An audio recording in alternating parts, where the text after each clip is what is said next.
Stalwart at NSA. So, can you be more forthright? I know you are in a difficult position because now you are, Hi, I'm Rajesh Baheti. I'm the president of ANMI. We are holding our 10th international convention today, and the theme of the convention is Capital Markets in the Age of Disruption. We've all seen how product life cycles and company life cycles and business life cycles have shrunk. And so it is the same with respect to capital markets. So we are gathered here to discuss what kind of changes that have taken place and what kind of changes that may take place. Tend to shut out noise which they don't want to hear, however useful that might be. The point is that are we very slow in reacting in the capital markets in India? So thanks, Raman, for that question. Word of caution, I'm also a regulated entity, but nevertheless let me make my views a little more transparent.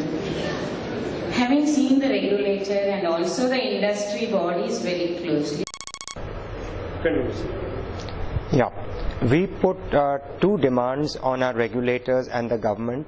The first demand is that we be given some right of self-regulation and to be the first level regulator for our own brokers and members, so that we can understand the industry both in terms of good practices and bad practices to come up with solutions from the bottom.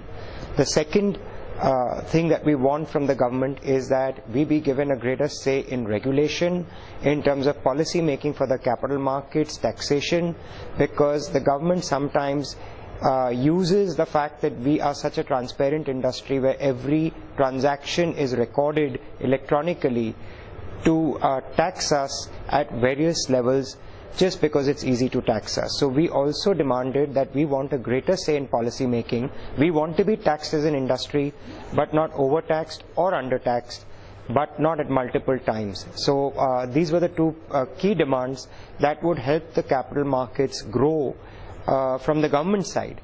And we also are here to discuss about the other changes, the natural changes, the technological changes that will reshape our business. So what kind of support did you get from the Union Minister who was here to inaugurate this event? Well, the Minister was kind enough to give us time, and he spoke about all the various initiatives at the ground level that the government is undertaking. But he's the Commerce Minister and he's not directly in charge of our industry. So from that point of view, I don't know how much we're going to achieve by having a conversation with him. But it's nice to get the government to hear that we want a little bit more say at the policy making stage. As you know, the government is coming out with a fresh direct tax code. And our demand is that with respect to taxation of capital market transactions, our views must not only be taken, we need to debate it, and if we are wrong, we need to be told why we are wrong. Sir, because right now we are just ahead of general election of India, so what kind of challenges do you think our national stock exchanges have? Well, elections are a short-term aberration in the life of markets. If you look at all the past elections, they've had caused short-term aberrations, short-term volatility, but in the medium to long term, I think all governments, whoever is in power, follows a certain path which is the middle of the road path that we've seen from the last 20-25 years. So in that respect, I don't think which government is in power is so important as to the principle it sets for policy making. And that is where we are trying to engage with the government on the principle it sets and how policy gets made. Thank you, sir. Thank you very much. Common content for these two important pieces of the back office. What the NSE did was actually